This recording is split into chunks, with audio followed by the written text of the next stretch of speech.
High luckiest people, welcome to Poovarasan எரா.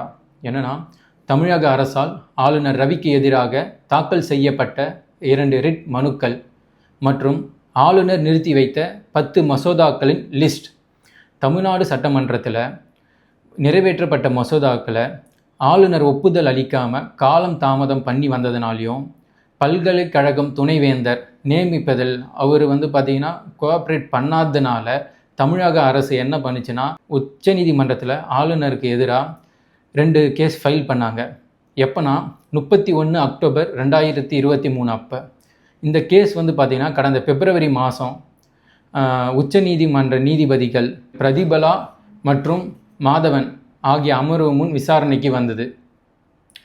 கடந்த 4 நாட்களாக இது விசாரணை நடைபெற்று வந்த நிலையில் உச்சநீதிமன்றத்தில் தீர்ப்பு வந்திருக்கு. என்ன தீர்ப்பு வந்திருக்குன்னா, சட்டமன்றத்தில் நிறைவேற்றப்பட்ட மசோதாக்கள் ஆளுநர் கையாண்ட விதம் பார்த்திங்கன்னா அவங்களுக்கு அதிருப்தி அளிக்கிறதாகவும், ஒரு மசோதா சட்டமன்றத்தில் நிறைவேற்றப்பட்டது பிறகு ஆளுநருக்கு அது ஓகேனா அவர் பார்த்திங்கன்னா ஒப்புதல் அளிக்கலாம். அப்படி இல்லைன்னா அவர் அதை நிறுத்தி வைக்கலாம். அதில் எதனாச்சும் குளறுபடி இருந்துச்சுன்னா அதை ஜனாதிபதி அவங்களுக்கு பார்த்திங்கன்னா அனுப்பி வைக்கலாம்.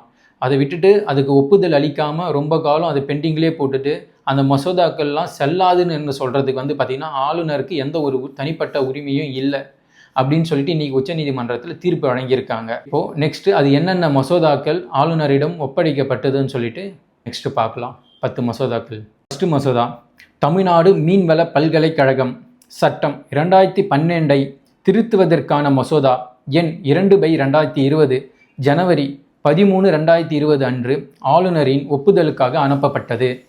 இரண்டாவது மசோதா, தமிழ்நாடு கால்நடை மருத்துவம் மற்றும் விலங்கு அறிவியல் பல்கலைக்கழகம் சட்டம் 1989 திருத்துவதற்கான மசோதா எண் 12/2020 ஆளுநர் ஒப்புதலுக்காக 18 ஜனவரி 2023 அன்று சமர்ப்பிக்கப்பட்டது.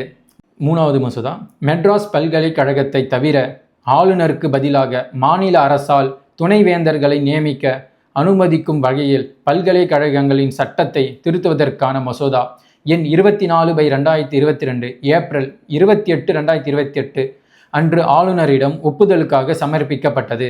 நாலாவது மசோதா, மசோதா எண் 25/2022 சென்னை பல்கலைக்கழகம் சட்டம் 1923 மேலும் திருத்துவதற்கான மசோதா ஏப்ரல் 28, 2022 அன்று ஆளுநரின் ஒப்புதலுக்காக சமர்ப்பிக்கப்பட்டது. மசோதா 5, தமிழ்நாடு டாக்டர் அம்பேத்கர் சட்ட பல்கலைக்கழகம் சட்டம் 1996 திருத்துவதற்கான மசோதா எண் 29/2022 மே 16, 2022 அன்று ஆளுநரின் ஒப்புதலுக்காக சமர்ப்பிக்கப்பட்டது. மசோதா 6, தமிழ்நாடு டாக்டர் எம்ஜிஆர் மருத்துவ பல்கலைக்கழகத்தை திருத்துவதற்கான மசோதா எண் 39/2022 சென்னை சட்டம் 1987 மே 16, 2022 அன்று ஆளுநரின் ஒப்புதலுக்காக சமர்ப்பிக்கப்பட்டது. மசோதா 7, தமிழ்நாடு வேளாண் பல்கலைக்கழகம் சட்டம் 1971 திருத்துவதற்கான மசோதா எண் 40/2022 மே 16, 2023 அன்று ஆளுநரின் ஒப்புதலுக்காக சமர்ப்பிக்கப்பட்டது. மசோதா 8, தமிழ்நாடு பல்கலைக்கழக சட்டம் 1982 திருத்துவதற்கான மசோதா எண் 55/2022 அக்டோபர் 27, 2022 அன்று ஆளுநரின் ஒப்புதலுக்காக சமர்ப்பிக்கப்பட்டது. மசோதா 9, தமிழ்நாடு மீன்வள பல்கலைக்கழகம் சட்டம் 2012 திருத்துவதற்கான மசோதா எண் 15/2023 ஏப்ரல் 28, 2023 அன்று ஆளுநரின் ஒப்புதலுக்காக சமர்ப்பிக்கப்பட்டது.